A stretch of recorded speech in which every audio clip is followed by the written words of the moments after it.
excited to see all of you this morning. This is a much bigger crowd than I expected. And so the fact that you got out of bed to be here today, well, it's because of the breakfast, right? I get it. But I'm so glad you're here. And this is going to be a fun day. I brought my ball playing clothes today. You know why? Because this 34-year-old smart mouth over here told me that I couldn't beat him in basketball. I'm going to show him a little bit later. So we're going to have church, and then we're going to go over and we're going to eat, and then we're going to play ball, and then we're going to throw up. So I'm not really, hope not anyway. But I think we're live this morning, so let's welcome our online audience. Can we do that? We're so glad that you have joined us today. Some of you were too lazy to get out of bed on a Saturday morning, but we're glad you're with us anyway. I'm kidding. I don't mean a word of that. But didn't we get off to a good start last night? Yes. Oh, it was so good. The music was just amazing. And they'll all be back singing tonight, and most of them will be here again tomorrow. And Dr. Loper, didn't he preach good? He preached so good. And I enjoyed it so much, and I'm trusting the Lord to help us this morning. I have a what I hope will be a challenging thought for you. I'm not really sure it's as much a sermon as it is a motivational speech. I don't know. We'll just have to see how it plays out. I've never preached it before, so it may end up being about a 2.5-hour sermon. No, I don't mean that either. But anyway, I want you to stand. We're going to have a word of prayer, and then Josh Emery is going to lead us in some congregational singing. And I want you all to just sing your best. And then we're going to have Penview come sing a couple of songs. Let's see.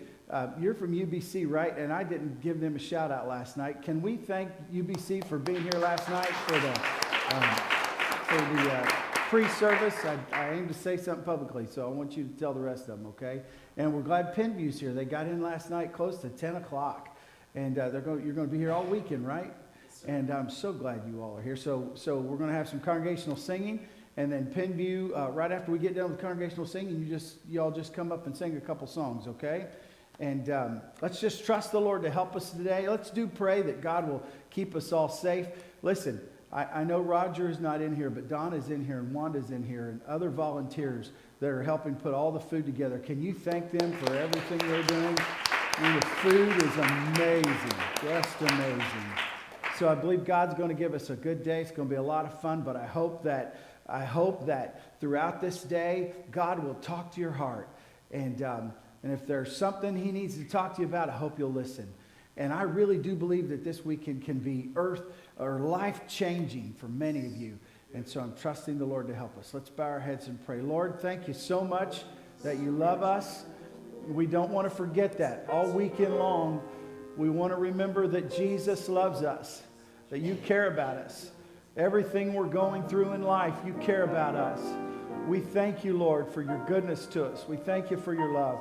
Lord, this is a great crowd of young people that showed up today for this morning service. Thank you for their dedication. Thank you that they're here today. Lord, bless this service. Bless us as we sing. Bless Penview as they sing. Bless and help the sermon. Help me, Lord, as I try to speak to these young people today. Oh, God, all day long, keep us in your care. Keep us safe. Help us not to break any bones. Help us to have a good time. Most importantly, help us to hear from you. We're trusting you to help us. We're grateful for everything you're doing for us. Lord, we've never tried anything like this here, and we're so grateful for how you're helping us. So, Jesus, have your perfect will and way today, I pray. In Jesus' name I pray, and we all said amen. Amen. Well, Josh, come lead us in the singing. Let's all lift our voices and sing together. Number 25 in your book. Most of these courses are all familiar. You probably know them by heart. But we'll go to 25 just in case you need the words.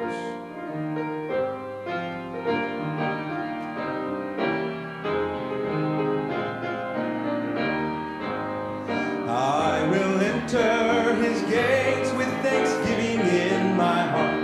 I will enter his courts with praise. I will say this is the day that the Lord has made. I will rejoice for he has made me glad.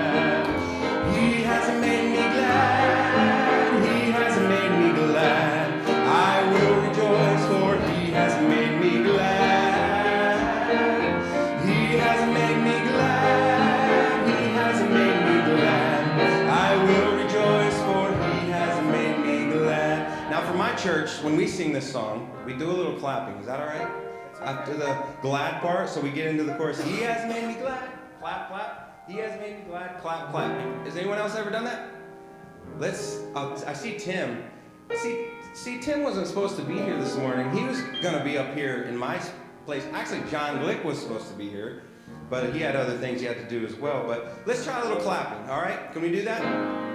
I will enter his gates with thanksgiving in my heart. I will enter his courts with praise. I will say this is the day that the Lord has made.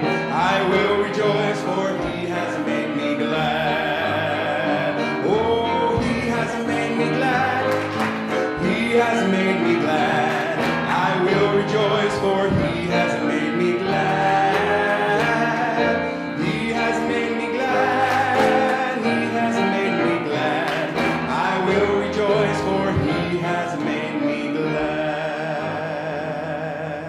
Number 41.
so thankful for the Lord this morning. I'm so thankful for how He's been working and how He's been moving.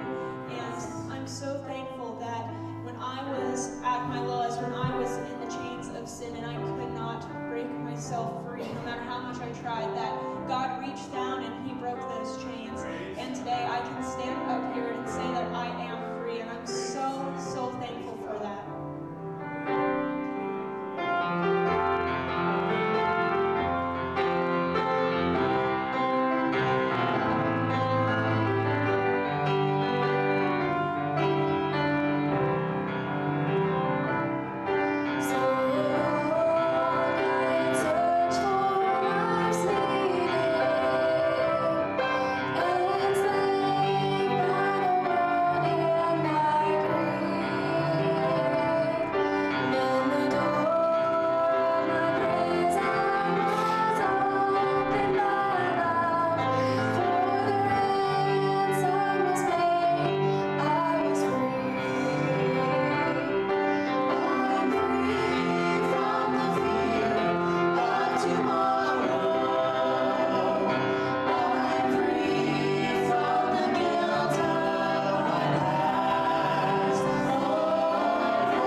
Would you say amen?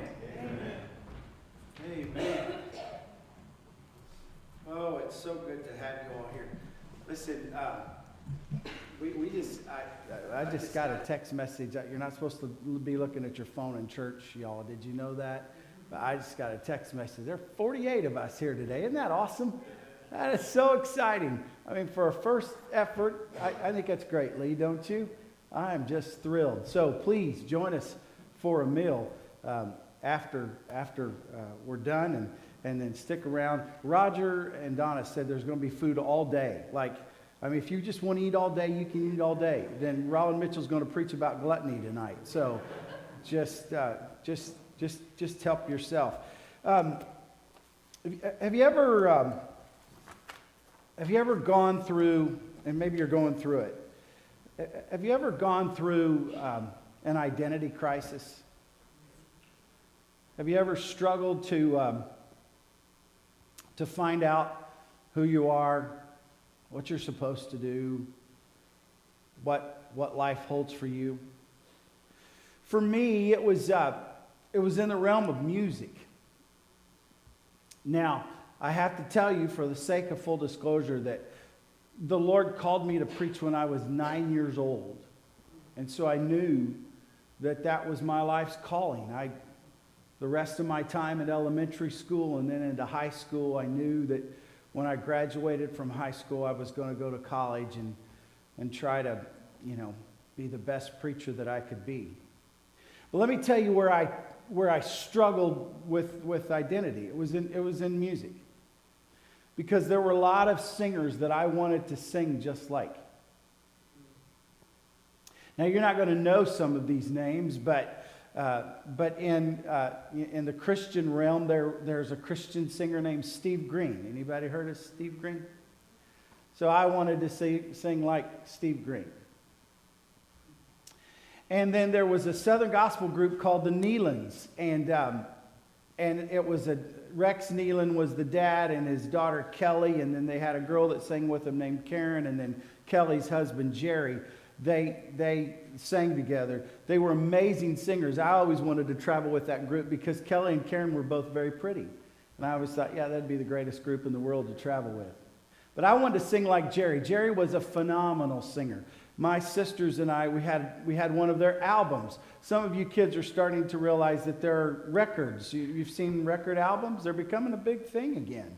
And so we had an album of the Nealons that was just awesome. And there were some songs on there that we would sing in church, and I wanted to sing just like him. And then a singer came along named Larnell Harris. Anybody know who Larnell Harris is? And I wanted to sing like Larnell Harris. I tried to sing like Larnell Harris. Probably the one that got me the most, though, was a singer named Michael English. Michael English sang with the Singing Americans back in the day. Now, we're going back to the 80s, so that's a little bit before 90% of y'all's time. But the Singing Americans did a live cassette. No, it was an album too, I think, in Ashland, Kentucky. Live and Alive was the name of it. And Michael English sang I Bowed on My Knees and Cried Holy on that album. And that's really kind of what launched his musical career. And he was unbelievable, amazing singer. I wanted to sing just like him. Now, Pastor Don, why are you telling us all this stuff? Because I stood in front of the stereo and drove my parents nuts. Because I'd turn on these albums and I'd sing like these guys. Then Michael joined the Gaither Vocal Band. And just yesterday, I'm going to admit it, a Gaither Vocal Band album that I liked that was popular in the 80s was an album called One by One. Now, my parents weren't real fond of that album. I'm just going to admit it. But I found it on YouTube and I was driving down the road just cranking out to One by One. Michael was phenomenal. And I wanted to sing just like him. Then a guy named David Phelps came along. Anybody heard of David Phelps? He's one of the most amazing singers I've ever heard. My dad says that David Phelps ruined me. It's not true, but he says ever since David Phelps came along, Donnie wants to sing like David Phelps, you know. So, okay, Dad, it's all right. I finally figured out that what I need to do is just be the best that I can be. It's not Michael, it's not Larnell, it's not Jerry Thompson, it's not David Phelps. It's not even, there were some secular singers that I wanted to sing like. There was a guy named Michael Bolton who sang love songs. Phenomenal singer, could hit incredible notes. I wanted to sing like him. Didn't want to have hair like him, but I wanted to sing like him. I'd give anything to have his hair now, but no, not really. But it finally dawned on me that what I really needed to do was just be the best me that I could be. Because I wasn't Larnell, I wasn't Michael, I wasn't David, I wasn't any of those guys. I just finally reached the point where I needed to find my place. Now, if you have a Bible, I'm going to talk to you from the book of 1 Samuel chapter 3. I'm going to really reference the entire chapter. I'm not going to take the time to read the entire chapter. But I am going to talk to you from 1 Samuel chapter 3, and I'm going to also reference back to 1 Samuel chapter 2. Here's I have stolen or borrowed a song title to be the subject of my sermonette this morning. Here it is. My place in this world. My place in this world. There was a contemporary Christian singer who became a pop singer named Michael W. Smith. Anybody ever heard of Michael W. Smith? No, very few of you have. He was back in the 80s. He started out singing Christian music and became one of these crossover pop singers. And they would sing songs that you couldn't tell if they were talking about a girl or talking about God. And so that's kind of how a singer named Amy Grant made the switch from Christian music to secular music. Michael W. Smith sang a song entitled My Place in This World. I want to read you the lyrics this morning. The wind is moving, but I'm standing still. A life of pages waiting to be filled. A heart that's hopeful, a head that's full of dreams. But this becoming is harder than it seems. Feels like I'm looking for a reason, roaming through the night to find my place in this world, my place in this world. Not a lot to lean on. I need your light to help me find my place in this world, my place in this world. Now, some would say, okay, is he talking about the light of God or the light of a girl? I don't know. He obviously wasn't clear enough, which is really sad, isn't it? Here's the second verse. If there are millions down on their knees among the many, can you still hear me? So I guess he is trying to talk about the Lord. Hear me asking, where do I belong? Is there a vision that I can call my own? Show me. I'm looking for a reason, roaming through the night to find my place in this world, my place in this world. Not a lot to lean on. I need your light to help me find my place in this world, my place in this world. Mark Lowry came along, and he was a comedian singer, and he recorded a song that was a parody of that song, and the title of his song was "Looking for a Surgeon Who'll Work Overtime to Find My Face in This World." Not a lot of work with. I need his knife to help me find my face in this world. It was hilariously awful. In life, here's what I have to tell you. There are grown adults who, for one reason or another, never find their place in this world. And a lot of times the reason why they don't find their place in this world as adults is because they never took the time to find their place in this world when they were your age. And so what I want you to know this morning is that there's not a better time to find my place in this world than right now. Because here's the truth. God loves you more than you'll ever know.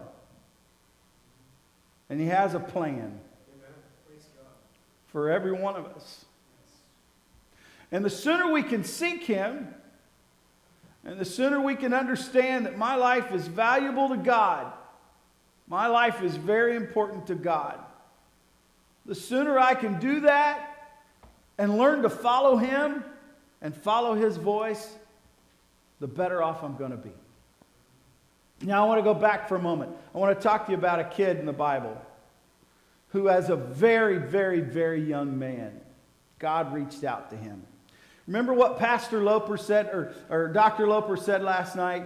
Phenomenal truth about the fact that Jacob was on the run, away from home for the first time in his life, headed to family that he did not know, and who showed up? God did. God came to where he was. It was an amazing, powerful truth that he shared with us last night.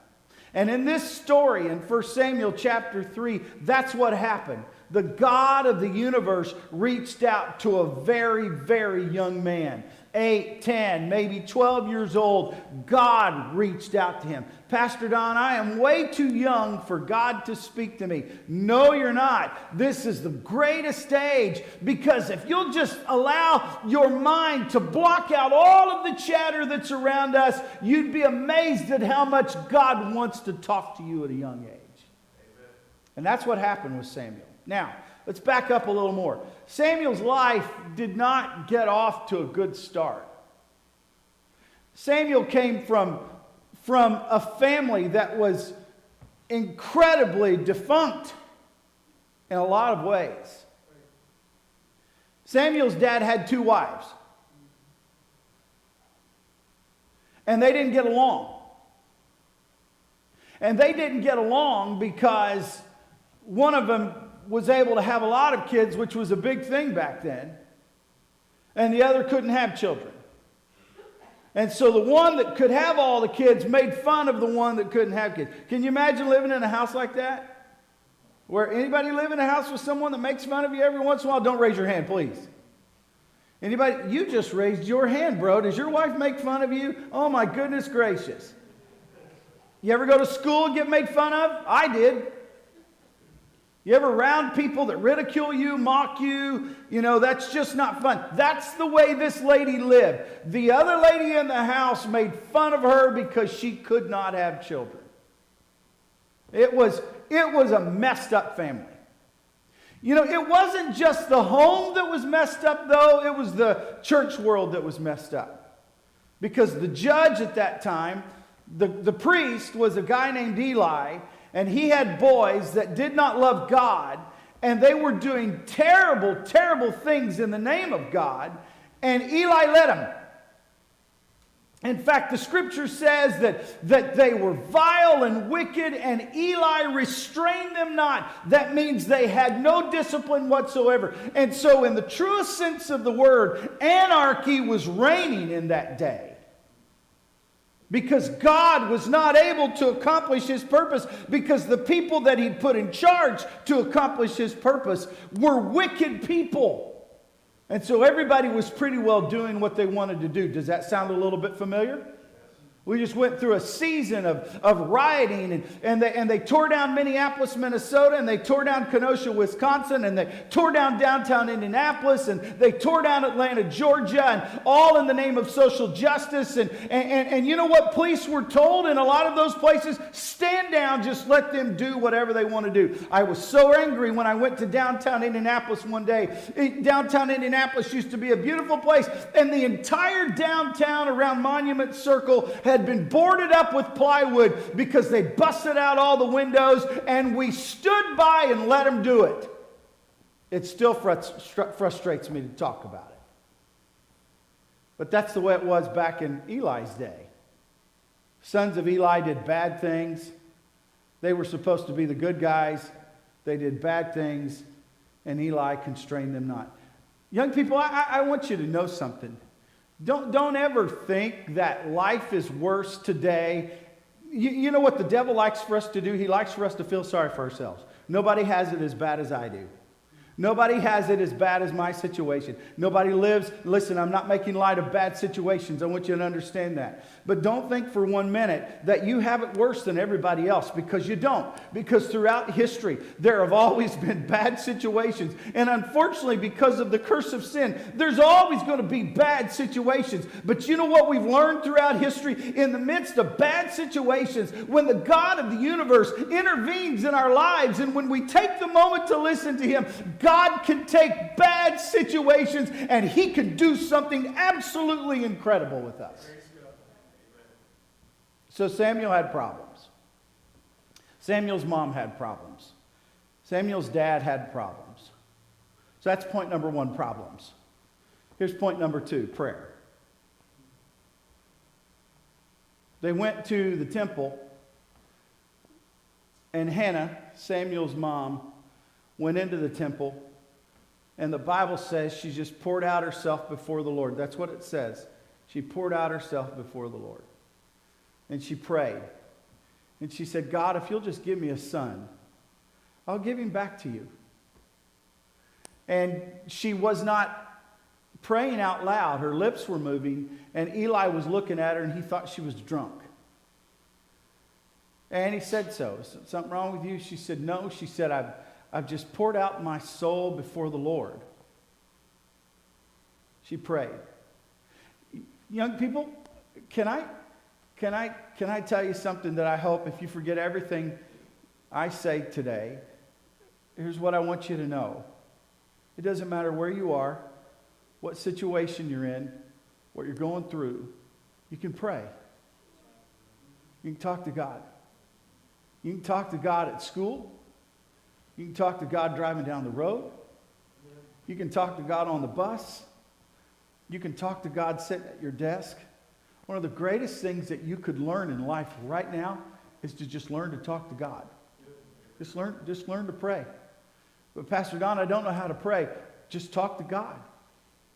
Just address God like you would me or God, I need help.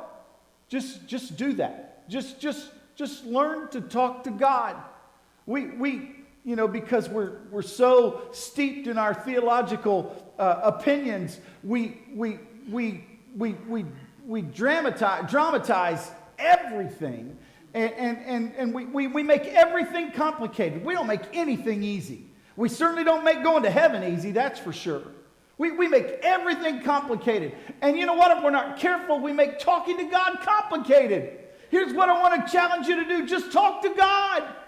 Just talk to Him. Just open your mouth and talk to God, and I'm going to make you a promise. God is listening if you'll talk to Him. When I was in college, my first 2 years of college, I drove back and forth to God's Bible School in Cincinnati because I lived in Greensburg, lived on a farm. I had a 1980 Pinto. I hated that car. I hated it. I tried to blow it up, I'm going to admit it, because I thought if I blow it up, I'll be able to get a better car. Of course, it only cost $300, which was, my dad was trying to teach me the value of being frugal, and it's a good thing I was good looking because I was never going to get a girlfriend with that car. What are you laughing at? Hated it. A boy in the dorm was selling a sound system that you put in a car. And I negotiated with him and I bought it. The sound system in my car was worth more than the car. I mean, I had a boombox style car before that was cool. And so that was the only solace that I had with that vehicle. And I'd drive back and forth to GBS every day. I have to confess to you, that first year of college, the devil fought my faith more than I had ever been fought in my life.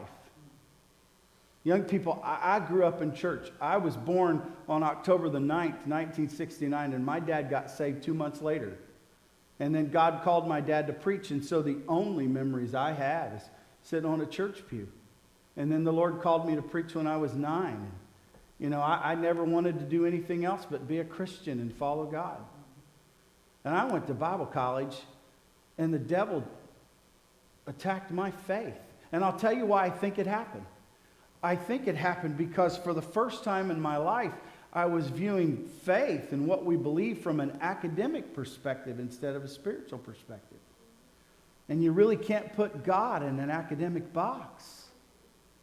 And you kind of have to do that when you're in college because you're studying those things. And I was struggling. And you know what I couldn't do? I couldn't tell anybody. Because I was embarrassed that I was struggling with my faith. And I didn't have the guts to go in and look at my dad and say, Dad, I'm struggling with my faith. I don't know what I believe. I don't know if I believe in God. Pastor Don, that's awful to admit. Well, John the Baptist was in prison. And he got so discouraged. The man who said, behold the Lamb of God, which taketh away the sin of the world. He got so discouraged, he sent his disciples to Jesus to ask them this question, are you really the one or should we look for another? And you know what Jesus said about John the Baptist? There's never been a greater man born than John the Baptist. So please don't judge me too harshly. But I was struggling. And you know what I did in that hour drive every day to GBS? And this was back before Indiana had enough sense to be on fast time. And so my morning class on Monday, Wednesday, Friday was at 7 o'clock in the morning Cincy time. That was 6 o'clock in the morning my time. So I was getting up at 4:45 and leaving the house at 4:30. And it was just tough. And I was struggling and I couldn't tell anybody. You know what I did? I prayed. I really didn't know what to say. I didn't know. God, I don't know whether or not I believe in you right now. That's not a nice thing to say, is it? I just would pray. I just talked to God. I'd tell him I still loved him, even though I was struggling. And I'll never forget, one morning, there was a Christian radio station in Cincinnati, WAKW. And I would listen to that in the mornings. And Larnell Harris came on the radio singing. I boast not of works, nor tell of good deeds, for naught have I done to merit his grace. All glory and praise shall rest upon him, so willing to die in my place.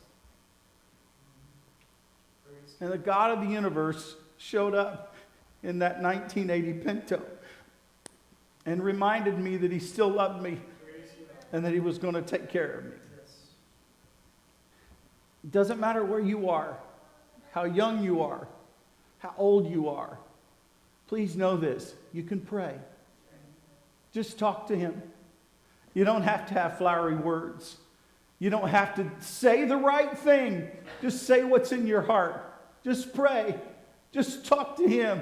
Regardless of what you're going through, pray. I got one of the most unique phone calls one day from an individual that had been a physical trainer for me several years ago when I worked really hard to get in shape. And I wasn't expecting the phone call, and this is right when COVID was breaking out, and I had lost contact with this person, and I think they still followed me on Facebook, and my cell phone rang, and I noticed that it was this individual, and I answered the phone, and I said, well, how can I help you? And I'm going to confess, she shocked me. I'm driving down the road, and she said, Don, I need a favor. I said, what is it? She said, would you pray with me? This is a girl who doesn't share our faith at all. Back then, I don't think she went to church at all. She said, I just am so uncertain about everything that's going on. Would you just pray for me? I said, I'll pray right now. I'm driving down the road on Interstate 70, and you know what I began to do? I began to cry out to the God of heaven to help her. And I listened as she cried on the phone. And believe it or not, God was listening when we were praying in that moment. Doesn't matter where you are or how badly you're trying to find your place in this world. You can pray. And if you'll pray, God will listen. He'll listen. Here's the third thing I want you to notice. My place in this world does not just involve problems and prayer, but my place in this world involves potential. See, here's where I told you it was going to be more of a motivational speech instead of a sermon. Did you know that you have potential today? Every one of you. Every one of you have potential. Every one of you have, first of all, David said this, you've been fearfully and wonderfully made. Did you know that? You are very special to God. Every one of you. But Pastor Don, I don't know how to sing. I don't know how to play ball. I'm not a good communicator. I don't know. I'm terrible at relationships. So was I. I was awful at them. I can't believe some of the stories I'm admitting this morning. I was not a good dresser at all when I first went to college. I really didn't care. I'd never had a girlfriend. You know, and my friend Tom Sproles, who I affectionately call Hank, and he calls me Frank, but don't ask me why. Hank was a phenomenal dresser. And Hank drove a brand new Mustang.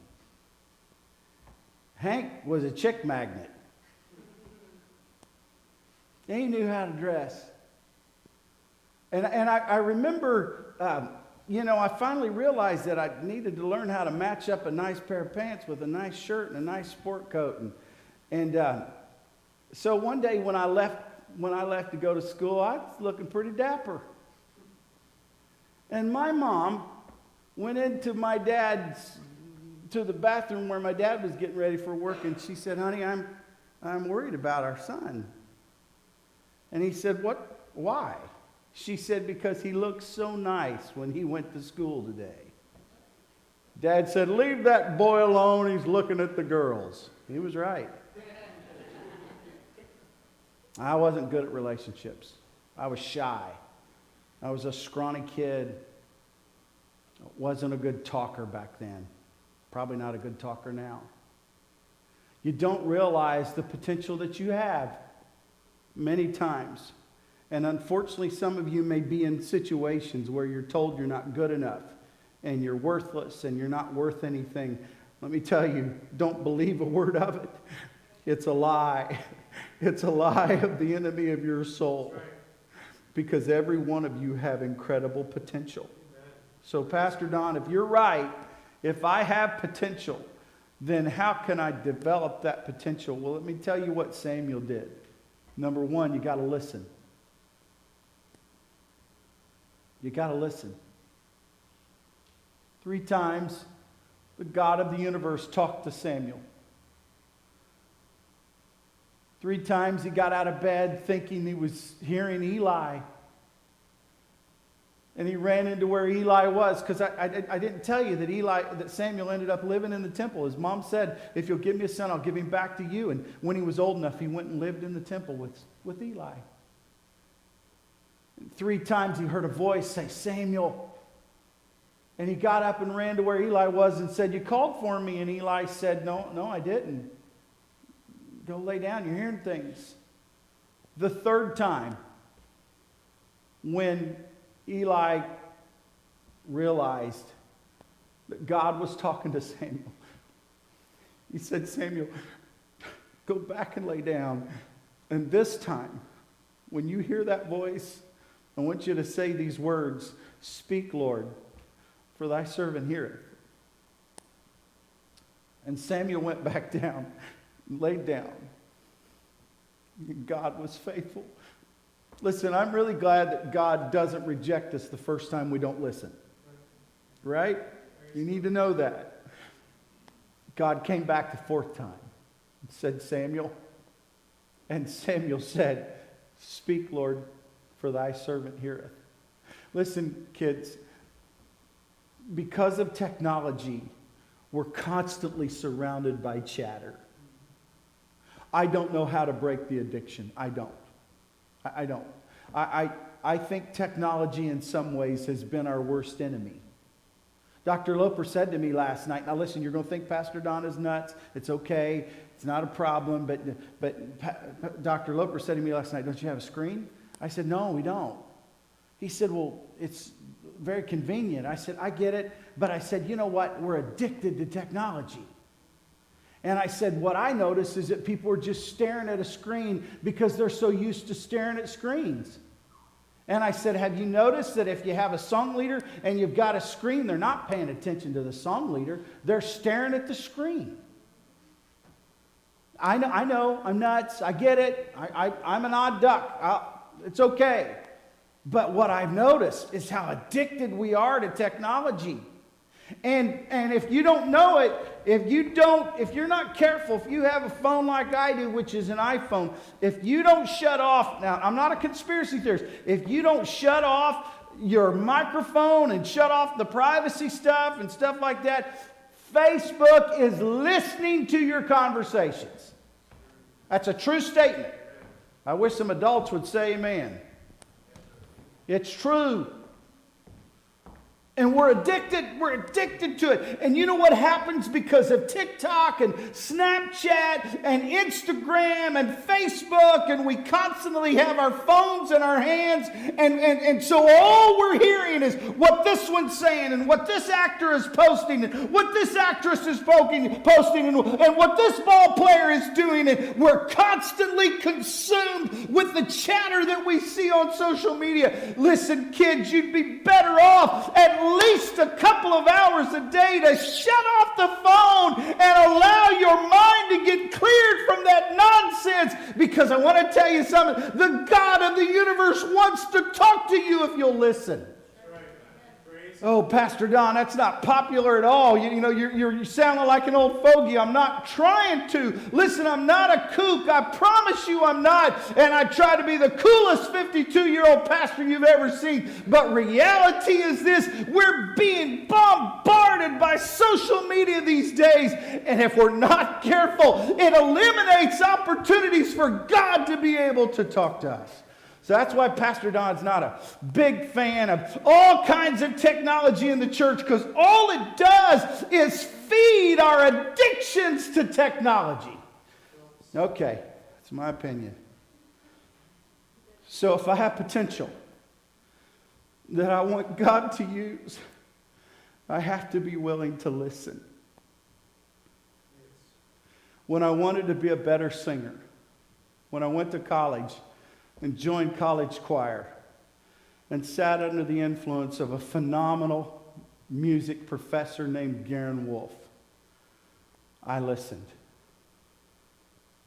Probably musically the most humbling thing for me, though, was when I recorded a CD back in late 2006. It came out in 2007. And I hired a producer named Robbie Heiner, who had been the music director for Jerry Falwell at Thomas Road Baptist Church, which is on the campus of Liberty University. And Robbie, man, he made me mad a time or two. You know why? Because he was willing to hit the stop button and say, Don, what's going on? Don, your voice is pitchy. Don, that sounds terrible. I went to lunch and came back to the studio and was recording, and he wasn't even a good Baptist. I hope he's not tuned in today. He wasn't even a good Baptist. He could really get mad. And he kept hitting the stop button. Don, what in the world? Don, what did you eat at lunch? Don, what is going on? He had the, pardon the expression, he had the guts to tell me that I sounded awful. You know what I could have done? I could have allowed ego to get in the way, and I could have gotten mad and said, Robbie, you're fired. I'm not going to let anybody talk to me like that. You know what I did? I wanted to do better, and so I listened. Listen, many times God's going to tell you some things that you're not going to want to hear. A preacher's going to tell you things you're not going to want to hear. Your parents and teachers are going to tell you things you're not going to want to hear. But let me tell you what you can do. You've got incredible potential. You've got all kinds of potential. Let me tell you how that potential will grow. It'll grow if you're willing to listen. So Samuel laid down. And that voice came a fourth time and said, Samuel. And he said, speak, Lord. I'm listening. So if I'm going to develop my potential, I have to be willing to listen. I don't just have to be willing to listen. I have to be willing to learn. Chapter 4, chapter 5, chapter 6. It wasn't until chapter 7. You see, Samuel didn't immediately become the judge. He didn't immediately become the high priest. There were several years of learning that had to take place. And the day came when the children of Israel went back out to battle against the Philistines, and it wasn't good. And Eli ended up dying, and it wasn't until after that Samuel became the judge, the greatest last judge of the nation of Israel. He had to be willing to learn. Any brainiacs in the crowd, and you're willing to admit it? Anybody would say, Pastor Don, I'm pretty smart in school. Anybody? Okay. Anybody admit I don't like school at all? Okay. Anybody say school's not half bad, but blah?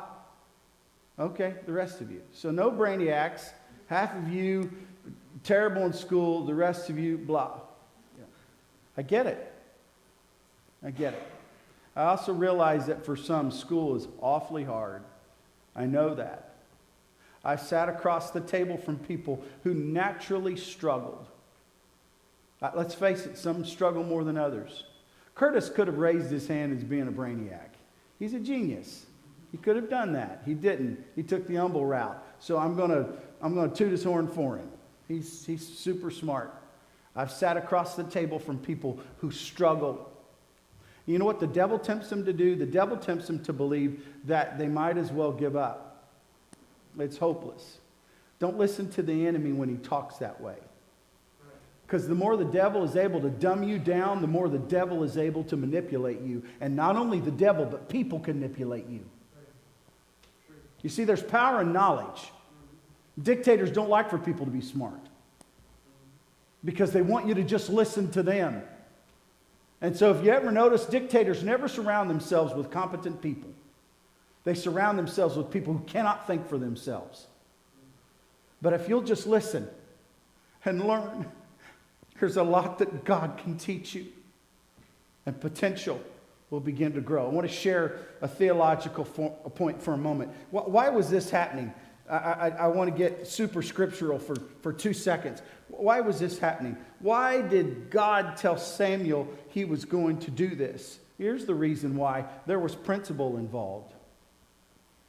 Samuel, I'm going to do this because I made myself a promise that I would judge Eli and his household for what has happened. And Samuel, I'm going to do it. Kids, I want you to know something. God's always going to keep his promises. And in a world where there's so many gray areas these days, I want you to realize something. There's still a right and there's still a wrong. And there's still a heaven and there's still a hell. And there's still right choices and there's still wrong choices. And there's still a boy and there's still a girl. Amen? You know, it's not as complicated as the world tries to make it. And there are specific principles. There are reasons why. You know, there's reasons why we have youth revival. You know why? Because we want you to get right with God. We don't want you to go to hell. We don't want you to lose your way. We don't want you to be lost. The drug culture is out of control in our nation today. Fentanyl is coming across the southern border like it never has before. Their illegal immigration is at an all-time high. And it's not just people that are trying to escape tyranny. It's people that are bringing drugs, that are infiltrating our cultures, that are infiltrating our inner cities, that are making millions and millions of dollars off of it. And unfortunately, good kids like you end up getting sucked into that stuff. And you know why we have revival? Because we want you to learn about a Jesus who can set you free and who can keep you from those things. There's an absolute strong principle for why we do what we do, and we will never apologize for standing by those principles. And you should never be ashamed of them either. Why do you go to church on Sunday? It's a principle of the matter. God's word is clear. I'm to keep the Sabbath day holy. I'm going to do my best to honor his word and honor his commandments and do what he wants me to do. Don't you ever be ashamed to stand by principle. And God said to Samuel, I'm going to do something, and here's why I'm going to do something. I made a promise that I would bring judgment on the house of Eli. Boy, it happened. They went to battle, took the ark with them because they were getting whipped, shouted when they saw the ark, but God's presence was no longer over the ark. The Philistines stole the ark. Someone came running back to Eli and said, Hophni and Phinehas, your 2 sons are dead. He didn't really flinch at that. But when they looked at him and said, the ark of God's been taken, Eli had a heart attack and fell back off the rock where he was sitting, and it broke his neck and he died. And his daughter-in-law was getting ready to have a baby, and they ran into where she was in labor, and they said, your husband just got killed. And she went into labor and had that baby, and the scripture says she named that baby Ichabod. You know what Ichabod means? It means the glories departed from Israel. God did exactly what he said he was going to do. God will always do exactly what he said he's going to do. That's the principle. But here's the purpose. God raised him up. God raised up Samuel. God raised up a leader who loved him. God raised up a leader who would listen. God raised up a leader who would learn. And God raised up a leader who became the greatest righteous warrior that Israel had ever had. Who would have thunk it as an 8-year-old boy? Who would have ever imagined that you sitting here is, I don't know, who's the youngest? Any 8-year-olds sitting here? 9, 10? Who's 8? 8, 9, 7, 8, 9, 10? What's the oldest young person? Any 21-year-olds here? 21? Not you 90-year-olds. I'm not referring to you. I'm kidding. Who'd ever dreamed God would take an 8-year-old boy, start talking to him, start teaching him, start leading him, and God would turn him in to a great leader. Listen, I'm going to tell you something. He can do the same for you. He can help you find your place in this world. He can help you know exactly what it is He wants you to do. All you got to do is listen. You don't have to get caught up in the rabble that's around you. You can just understand that, yeah, we're going to have problems. You're going to have problems. I'm going to have problems. But in the midst of my problems, I can pray. It doesn't matter where I am. I can talk to God because God is always listening. And in the midst of my praying, God can help me find my potential. And my potential will grow if I'll listen and I'll learn. And if I'll stand by God's principles. And if I'll just make up my mind that I'm going to stay true and follow Him. Listen, you know what? Some of you can settle in this youth revival. You can settle it this weekend that you're going to follow God regardless. And I want to make you a promise. If you will, God can help you keep that promise. You can settle it right now. You can look back. Did you hear what Dr. Loper said last night? He pointed over as if he was standing in the auditorium at GBS. He said, right over there at this altar, he said, is where God sanctified me. He said, I still remember what happened that day at that altar. And it's just as real to him today as it was then. You can settle it in this youth revival right now. Right now, you can settle it that you're going to go through with God. And it's a commitment that you can make that you don't ever have to break. You don't ever have to break it. You can find your potential. You can stand by principle. And you can learn your purpose. And God will give you power. There was never a leader in Israel like Samuel. God was with him. God used him. God used him to influence. God used him to anoint a guy named Saul to be king. But then when Saul lost his way, God sent him to a little shepherd boy named David. The first king God hired was gorgeous and 6'5" and head and shoulders above everybody else. The next king God hired was a scrawny little kid on the backside of a desert who was redheaded. Nobody really liked. God was always accomplishing His purpose.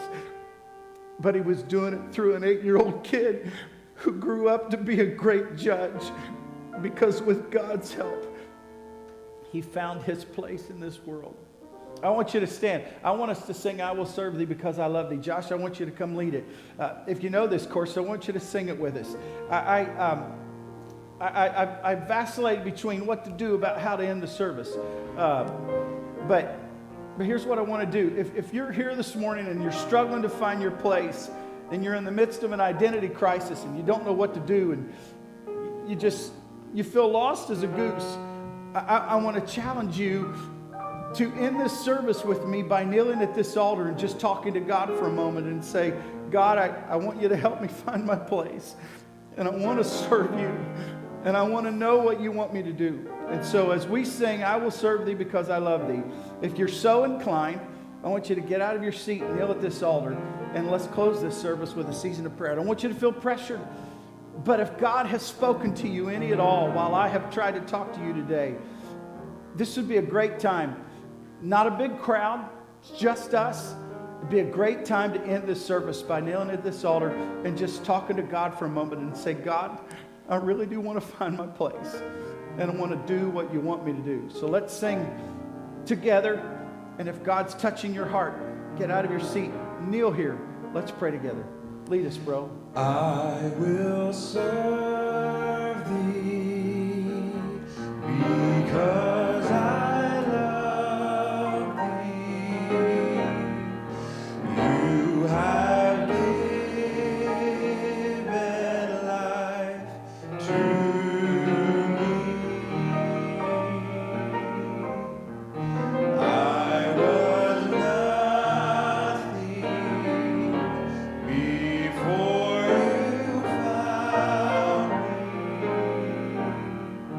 You have given life to me.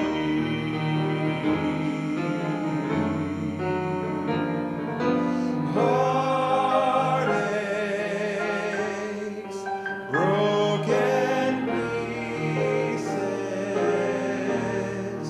ruined lives are why you died on Calvary.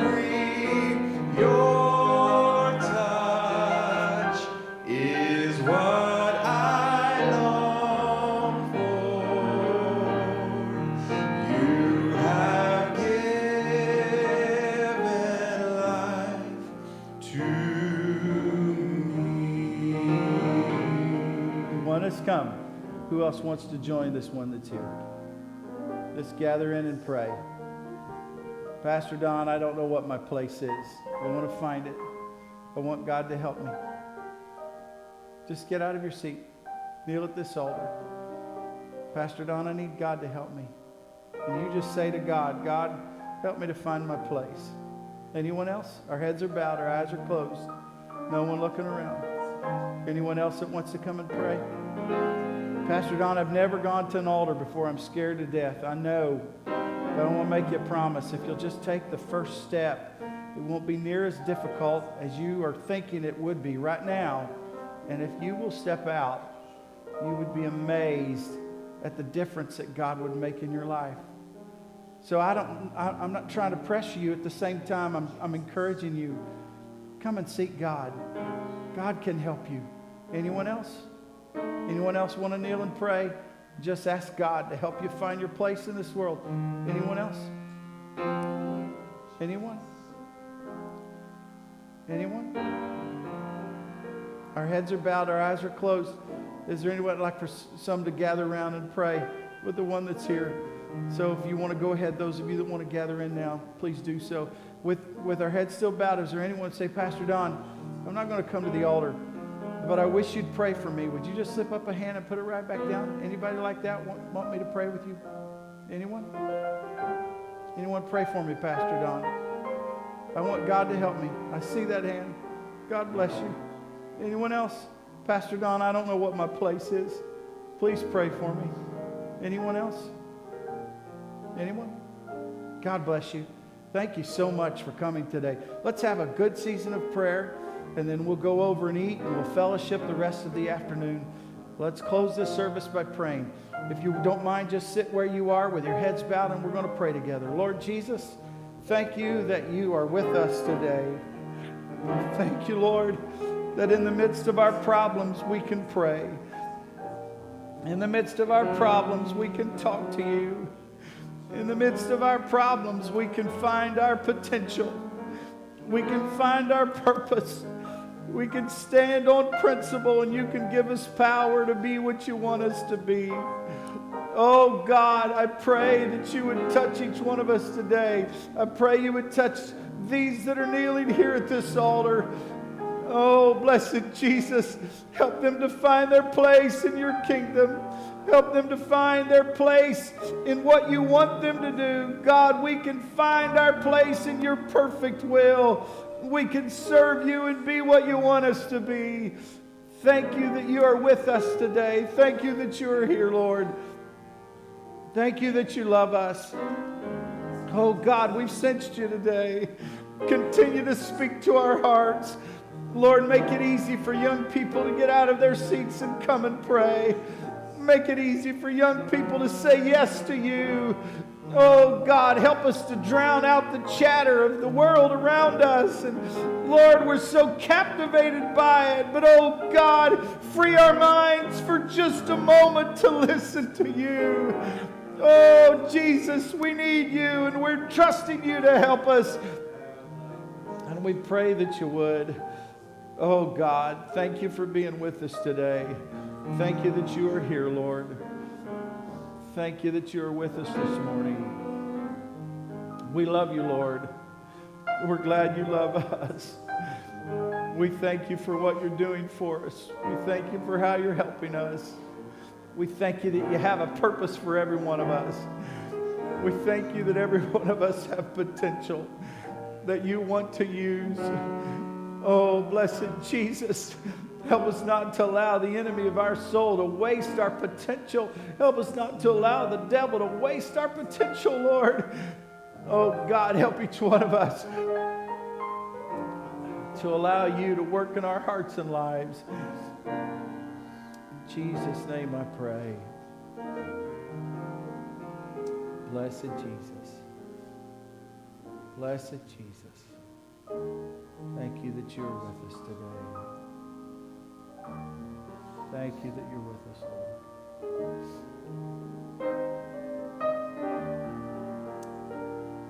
Blessed Jesus. Blessed Jesus. Blessed Jesus.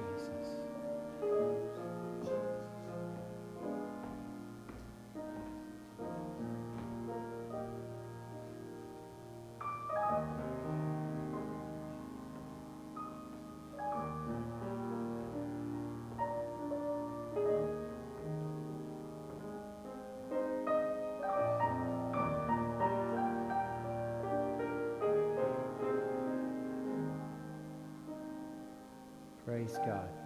God bless you. Let's go eat. Let's have a great afternoon.